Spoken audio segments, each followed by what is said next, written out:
Hey, what's up, Roxstars? It's Rox, and I am coming to you today with a review for the BET Awards 2016. Y'all know I love doing these award shows. It's just something about the BET Awards show who I feel does the best job in providing an entertaining musical and award ceremony better than really any of the award shows, in my opinion. And I always say that. People always say, try to give BET a hard time. I still feel like I can watch their show from beginning to end. Anyway, we gonna start today. You guys been watching me. You know how I do. I'm gonna touch a little bit on the pre-show, and then we just gonna get into the show. Okay, let's do that, shall we? So first of all, the pre-award show, or the red carpet, kind of was blended in together. BET likes to have an outside stage and, provide up-and-coming artists the stage. Not quite inside of the building yet, but, this is kind of like a first introductory look, or not first introductory, but just a look of putting these people out there so maybe they can blow up a little bigger. We've seen a lot of people come up from that stage. It's a mixture of both.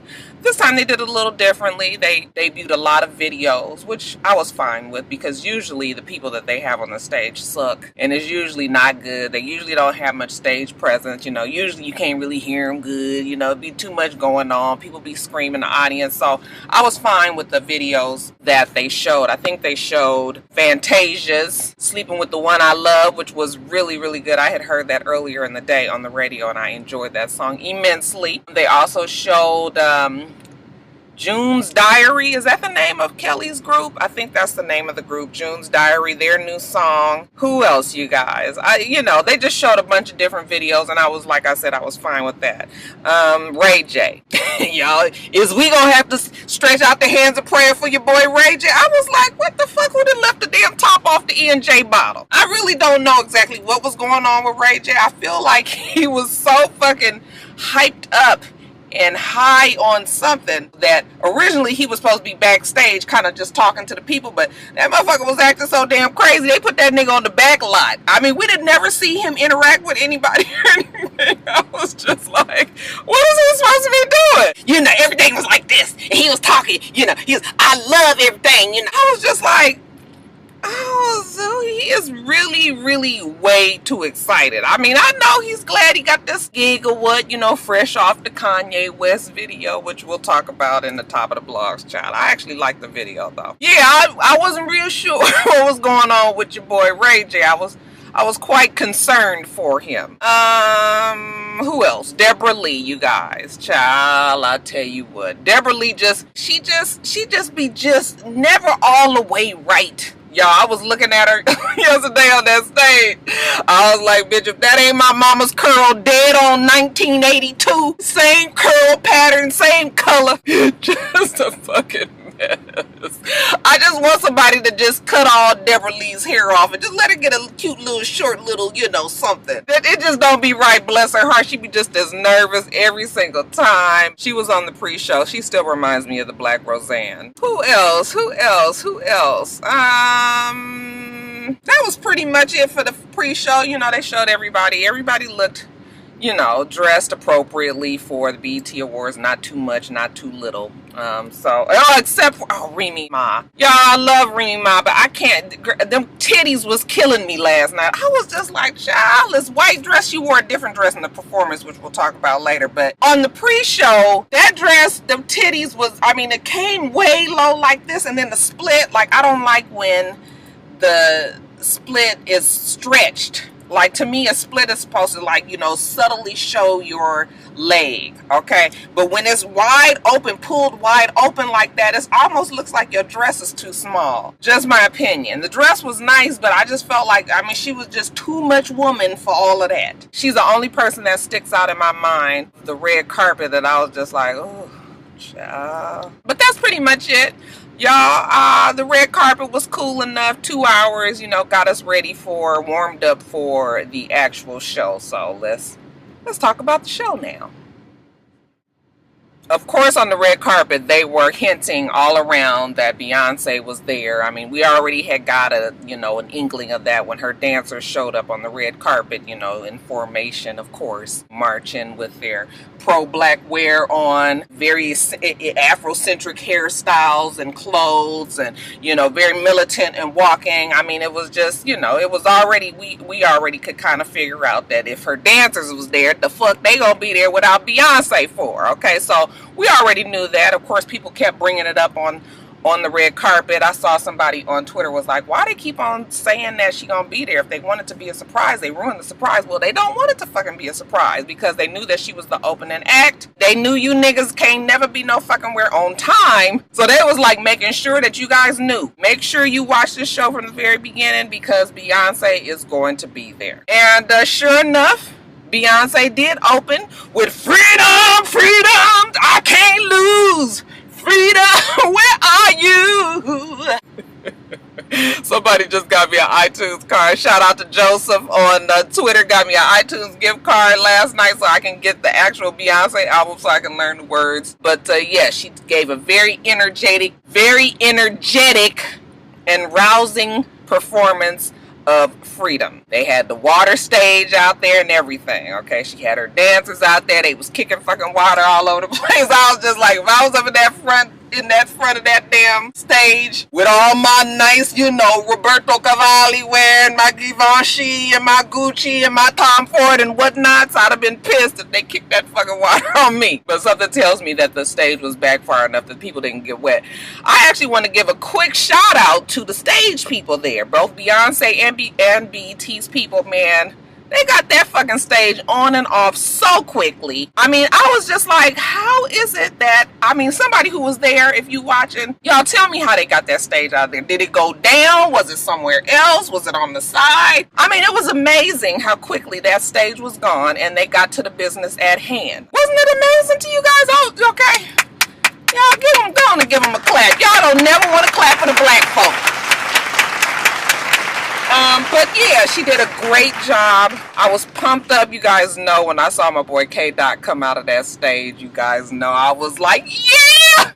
y'all know. He did a great job. He always gives his all. Beyonce was pumped up. It was like they was feeding off of each other. And when he got into that damn water with her and they was kicking, as soon as he kicked his leg up and it was exactly the same kick as she did, I was like, that's going to be a picture that goes around. And sure enough, it was on Instagram. You guys, just a fantabulous performance. I loved her leotard, kind of gave you the Phoenix feel with the fringes hanging down, rising from the fire. I was just like, bitch, you better do it. So I was pumped. I was ready for the show. I was like, this was a perfect opening. Shout out to BET for that. I loved it. Then we had to kind of bring it all the way down for Tracy Ellis Ross and Anthony Anderson's opening. Now listen, I love Tracy and Anthony just as much as the next person I do, but I think it's time for us to get some new hosts. I think we've had enough. It's like, I don't think that any of the black award shows believe that anybody else can do it. It's always either Tracy or Anthony or Tracy and Anthony. They do a lot of the same things. I think just last night we all realized that we've had enough of them, but I do love them still. But the opening was just corny. It kind of brought down the whole Beyonce moment. I was just like, they could have just skipped all of that because it just was like a bummer kind of for it. Didn't you guys feel the same way? I don't know who I would think of as a host. I know Terrence J definitely gives me Ryan Seacrest vibes. I mean, you can tell that he has a lot of the Ryan Seacrest ways about him. So, I mean, maybe Terrence could, I don't know. Who you guys think would be good hosts for this show? What did you guys think about them? Did you think they did a good job or you had enough too? Now, let's get into the nominations. You guys know these award shows generally don't normally show many awards actually given, but BET actually did pretty good this time. The first award presented was Best Group, and that was from Taraji P. Henson. She's the one who got up there and started talking about Lemonade, and it was just like, what? And why does you talking? And what do you have to do? So that was very weird too, because that was also right after Tracy and Anthony's thing, and it was just sort of like, oh God, what are we talking about here? But once she got through that painful, little whatever that was she was doing. She presented Best Group to Drake and Future, although they are not a group. That was a mixtape as far as I do. Wasn't that a mixtape, y'all? But yeah, they got a Best Group for Jumpman. Next was Best Male R&B Pop Artist. Terrence J presented that to Bryson Tiller, who I believe deserved every single fucking nomination and award that he got last night, because they play his album so much out here in Atlanta. I don't know about anywhere else, but I mean, I fucking know all the words to all his songs, and I ain't never once even looked up his damn album on Apple Music. You know what? Congratulations to old Bryson. Plus, he's a cute little guy from Houston. Next award presented Best Actor, presented by Deion Cole and Karuchi, who I thought looked really cute. That went to Michael B. Jordan. Then the next Best Actress Award, okay, that was presented by the cast of New Edition, the new movie that they're making for BET, which looked like it's going to be really, really good. Doesn't come out till 2017, hopefully at the beginning of 2017. We've been seeing a lot of publicity and promos for the damn movie, and I mean, it ain't really that close in you know, in production and coming out, but whatever. Best Actress went to Taraji P. Henson, so congratulations to her. Then the next award was, oh, you guys, I didn't find out what the boy name was. It was happening so fast. The black boy from Blackish, the one of the little twins, the cute little boy with the curly hair, the youngest one. He presented for Sportsman and Sportswoman of the Year. That would be Serena Williams, who wins every fucking year, so there's really no need for her to show up, because we don't really seem to acknowledge any other black, you know, athletes, women out there. So Serena is the one. I mean, Serena does her thing, so good for her. And then Sportsman, of course, was Steph Curry. Okay, Aisha should be very happy about that. For Best New Artist, we had Snoop, Jermaine, Birdman, and some other little nigga up there. Jada said it was Jacquees. I was just like, are you sure that ain't Lil Wayne? I kept looking. I could understand why Jacquees was up there, and it was supposed to be talking about, you know, these big music moguls. Now, who the fuck is Jacquees, y'all? But Jada swore that's who it was, and they was presenting for Best New Artist, and again, that went to Bryson Tiller. Morris Chestnut and Regina Hall presented Video of the Year. That went to Beyonce. I had already tweeted earlier, I wonder if Beyonce had got the fuck on, okay?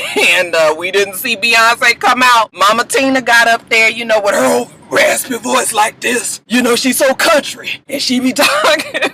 But her face be kind of stuck, and you know, it just be kind of stuck like this when she be talking. Bless Mama Tina, she still looks really good. She don't need no more nips and tucks, Tina. Girl, leave it alone. Just right where you at. Just leave it right there. Tina had on that fucking Cape Cat suit. She was like, bitch, don't let 60 fool you. She looked great. She looks really, really good. Okay, she got up there and said that, you know, Beyonce was rushing off to her concert in London. I was like, nah, Tina, when is the concert now? Was it in 7 hours or something? She was acting like, you know, I hope she gonna just get off the plane and run to the stage. I was like, bitch, that right damn concert probably ain't for another week. Best Male Hip Hop Artist was presented by JB, Omar Epps, Gabrielle Union, and Kimberly Elise. That award went to Drake. And then again, we got Deborah Lee out there again, you know, Jerry Curl proper, bitch. She presented the Humanitarian Award to Jesse Williams, you guys. Hands down, the most inspiring of the night. Who knew that old baby Blue Eyes had it in him? Wow, when he got up on that stage and ignited the flame, it was just really good to see. It's just great when younger people, you get really inspired when you see younger people taking the stand that a lot of our older black, you know, activists and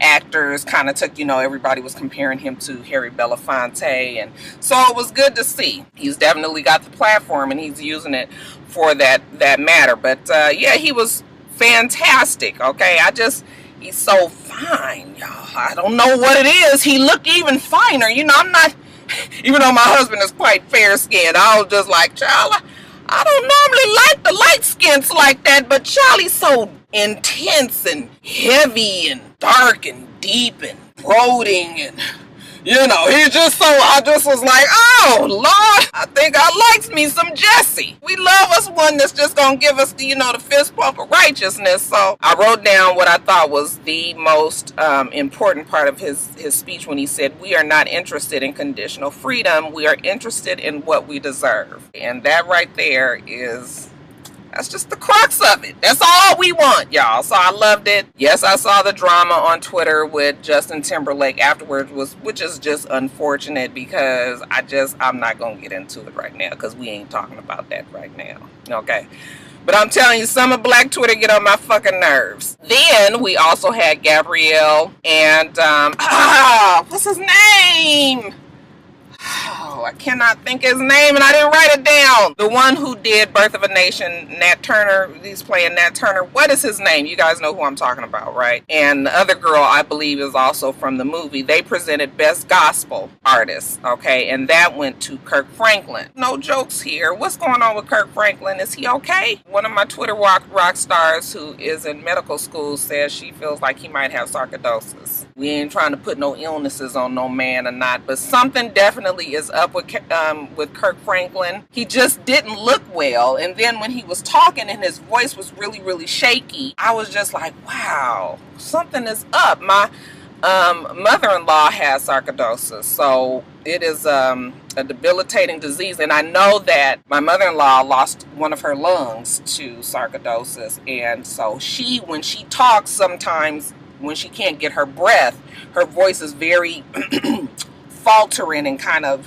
shaky. So when my rock star said that she thought that might be what it is, I was just like, oh wow, you know what, you might be right. Although like I said, we ain't putting that on him. Hopefully he's okay. But did you guys see him? Something wasn't right there. Spike Lee presented the Lifetime Achievement Award to Samuel Jackson. Okay, Samuel Jackson got up there and said that he wasn't going to speak long. You know, he didn't have much to say, and then presented to talk about every fucking body from his childhood up, you know, his teacher, his auntie, his cousin. He was introducing everybody out there. Y'all stand up, stand up. Okay, sit down. He is the go-to man for any black angry man you need in your movie. But yeah, I love Samuel Jackson. He's one of my favorite actors. And then DJ Khaled and some girl that won for this Coca-Cola challenge, they presented the Viewer's Choice Award, and of course that went to Beyonce. And of course, again, Mama Tina got up there with her, you know, like this. Now, the performances, of course, we've already talked about Beyonce and her opening act. Next, we had Designer, and Designer got up there and hopped the fuck around, and he did something along the lines of Panda. I was like, good thing he had his fucking hype man up there, because the hype man was doing all the rapping. Designer, you know, he was jumping around, he's throwing the mic and catching it, and he done ran out on the stage and onto the damn floor, and he was up and down the aisle and everything. I said, he got the damn spirit. Panda, you doing the most, bruh? I know they had some oxygen waiting on his ass backstage. Then, of course, we have the first of the Prince tribute, and it was Erykah Badu and Bilal. Erykah Badu sang the Ballad of Dorothy Parker. Bilal sang Beautiful Ones, okay? They both did a very good job. Bilal, to me, hands down, was the best Prince tribute of the night. What happened to D'Angelo? Wasn't he supposed to be a part of it? Did we forget about D'Angelo? Nobody even seemed to remember D'Angelo, but I was actually thinking, where is D'Angelo? He wasn't there anyway, not to take the shine off of Bilal, because Bilal is already very underrated. He got up there saying that damn Beautiful Ones, and honey, if he didn't sound exactly like Prince, got down on that floor with his damn high-waist pants on, them suspenders, that shit was pulled all the way up here. Jada was like, what is going on? When he got down on the floor, you know, Jada young, she don't know nothing about no Prince, y'all. She was just like, Mom, why is he on the floor like that? Why is he doing that? He not supposed to be down there. Why don't he get up? I said, no, Jada. That's how Prince used to do. He used to make love to the floor. He used to roll around and all of that. We're going to have to sit down and watch Purple Rain. Obviously, you didn't take that in. But, yeah, I thought Bilal did a great job. And it was so funny to see all the fucking memes. You guys saw that meme that said, when your wig and your bonnet slip off and you lay there looking like this and his head was turning, his hair was just braided in the corner. Bitch, I know a bass when I see it. Next performance was Fat Joe, Remy Ma, and French Montana. French Montana, I don't care what it is that he comes out and does, it gets on my nerves every fucking single time. I mean, like I said, I'm sure he's a nice enough guy. I don't know why he works my nerves so bad, but he just does. Their performance was cool. Remy Ma, I thought that dress was much better. Very beautiful dress. That, you know, her titties, though, they were so jubulous. They was so much. Child, they was just big, but they was pushed up under the dress, and I thought the dress looked nice for her. We know that she's a thick girl, you know, she's got quite a bit of curves on her. But I thought the dress was very, I thought that it was, I thought she looked very nice in it. I can't think of the word that I wanted to say. Much better than that white dress that she wore on the damn red carpet. We had Alicia Keys, and she sang Common, Too Much in Common, or Way Too Much in Common, or whatever it is. I don't know what Alicia going through. Everybody is saying that it's karma for, you know, stealing Swiss beats from his wife. I ain't getting into all of that, you know, but definitely Alicia Keys of yesteryear is not the same Alicia Keys that we got today, and it's fine that people grow and change. I just feel like her music, I don't know, it almost feels like it's lazy. It's just, what is it? Because yesterday when she got up there, you know, she had the 808s and she had the guitar and she had the synthesizer. I was just like, what is, you know, I just couldn't, it just wasn't making sense to me. But she knew she was doing it, bitch. She even kicked over the stand and threw the damn, I was like, girl, now why are you breaking up your shit for all of this? I know the diehard Alicia Keys fans out there will stick by your girl, which you guys should. I just want y'all to have a talk with her and tell her that we don't want to hear the shit that she been playing. We want to hear the shit from back in the day. Now, the second Prince tribute was Tori Kelly and Stevie Wonder, okay? And they sang Take Me With You, which was cool. Tori Kelly looks uncomfortable if she doesn't have her guitar. She looks like she just doesn't know what to do if she doesn't have it in front of her.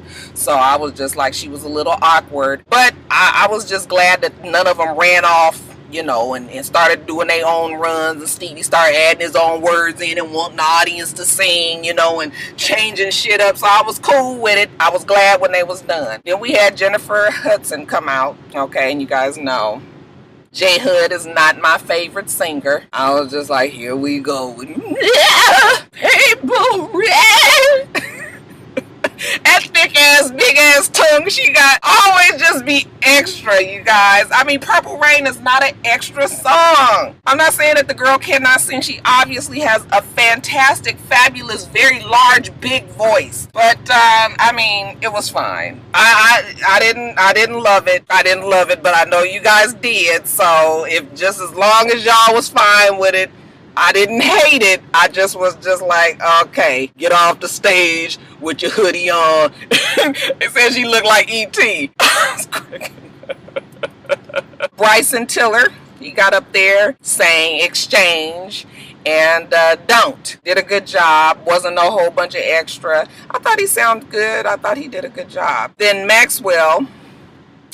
Y'all know I love me some Maxwell. I mean, I love Maxwell. I have all of his music and all this, but you guys, I don't get this. What is this? In the Ocean? Is that what the name of the fucking song is? By the Ocean? Something like that? Yeah, I'm gonna have to really try to listen to it again, you guys, because I wasn't feeling it, okay? Maxwell got up there and he had his umbrella. I guess because he was like, bitch, if Beyonce can have water, bitch, I can have water too. So they just squeaked out 19 drops on his ass. He was like, the fuck?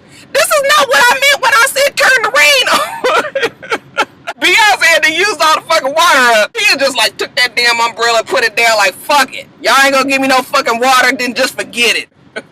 I was just like, what these 4 little drips supposed to be doing on the side of his umbrella? Goddamn, Beyonce had a whole fucking lake up there. He can't even get his water. Then he also kind of tied in his Prince tribute of Nothing Compares to You, which I thought he did a fantastic job. He sounded very good. It was more of the Maxwell that I knew and loved. Again, I got to listen to By the Ocean, Near the Ocean, In the Ocean, whatever it's called. Y'all see this right here? Y'all like this right there? Y'all like that, don't you? Then we had Future get up there and he performed Wicked. Wiggle, wiggle, wiggle, wiggle. What? Wiggle, wiggle, wiggle, wiggle. Shit, that shit still sound like Wiggle to me. And it was a fine enough performance. I couldn't understand why the fuck it was a car on stage that was on fire. What does this mean? What is the whole meaning of a car on stage on fire? There's plenty of people out there that need a car and y'all been just burning shit up willy-nilly. The fourth Prince tribute was Janelle Monáe. And surprisingly enough, I thought Janelle Monáe did a good enough job. She was not one that I would have I would have traded Janelle Monáe for D'Angelo, but we also know that D'Angelo seems to go off and do his own thing as well, and it'll turn into a jam session. The song be 15 minutes long and don't be no fucking end in sight. So they did have Janelle Monáe. I know that everybody says that she was a protege of Prince and all of that. That's fine. I just still wasn't, you know, but I thought she did good. She did a few songs. She did a piece of Delirious. She did a piece of Kiss. She did a piece of Pop Life, a piece of I Would Die For You, and I thought that she, you know, I enjoyed it. She even deserves a quick shout out for real for having her ass out in those pants. We know that Janelle Monáe stays very, very covered, so just the fact that she had her ass out even though she had a little cape over it, I was just like, oh, she is just as cute as can be, you guys. I mean, just the cutest little Cupid doll, like a cute as a button. I think she is very, very pretty, and so she's a perfect, you know, spokesperson for CoverGirl. So I wasn't mad. I wasn't mad at Janelle Monáe. I think she did a good job. She deserves all of the good talk that people give her. She did a good job. And then lastly, the fifth and last performance for the Prince tribute was Sheila E. And she also did a bunch of his older songs, Housequake, Erotic City, Let's Work, You Got the Look, Love Bizarre, Glamorous Life, which was her big hit with, you know, with Prince, America, Baby I'm a Star. Okay, so she did a lot, and honey, that Sheila was all over the fucking stage. I was like, I hope they got the liniment and the Epsom salt ready for Sheila. Okay, because I'm sure that her arms be ready, but child, she was running around, she was slipping and sliding and doing all his little dances. They even got old Jerome's ass out there, you guys. Y'all was, let me not even say it. Anyway, and that was it. That was the performances. Sheila E. actually closed out the night of the performances and the night of the show, and I enjoyed it.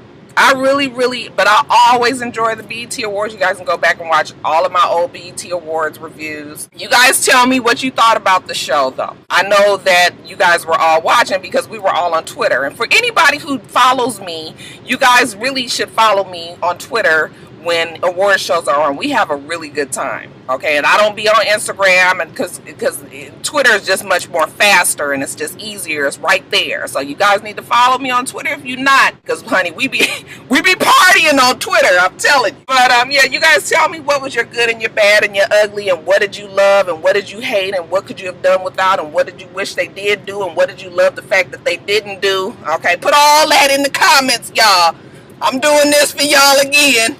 Y'all put it in there, drop it down like that. Let me get off here, get my ass back to work. All right, okay, you guys, make sure that you rate, comment, and subscribe to the channel. I'm itsrox, the channel is for itsrox, and everything else I do will be in the bottom bar. All right, so I hope that you have a wonderful, wonderful rest of your day, and I plan on doing the same. Till next time, Roxstars, bye.